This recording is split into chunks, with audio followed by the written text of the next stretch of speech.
नमस्ते दोस्तों। हर हर गंगे जय, गंगा मैया की जय। हम आज आप सबको महाकुंभ मेला नहान गीत सुनाने जा रहे हैं।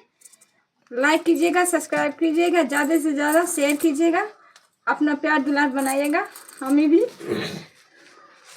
गठरी लैला बालम कुंभ चली, गठरी लैला बालम कुंभ चली, गठरी लैला बालम कुंभ चली, गठरी लैला बालम कुंभ चली। कुंभ में जाई धना काका तू करबू, कुंभ में जाई धना काका तू करबू, डुबकी लैबे बालम तोरे संगा, डुबकी लैबे बालम तोरे संगा, गठरी लैला बालम कुंभ चली, गठरी लैला बालम कुंभ चली। कुंभ में जाई धना काका तू करबू, कुंभ में जाई धना काका तू करबू, दीक्षा लैबे बालम तोरे संगा, दीक्षा लैबे बालम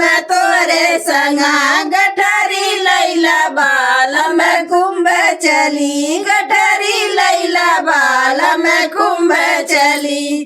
कुंभ में जाई धना काका तू करबू, कुंभ में जाई धना काका तू करबू, घुमब संगम नगरिया तुहरे संगा, घुमब संगम नगरिया तुहरे संगा, गठरी लैला बालम कुंभ चली, गठरी लैला बालम कुंभ चली। कुंभ में जाई धना काका तू करबू, कुंभ में जाई धना काका तू करबू, कल्पवासी बनब बनम तोरे संगा, कल्पवासी बनब बनम तोरे संगा, गठरी लैला बालम कुंभ चली, गठरी लैला बालम कुंभ चली।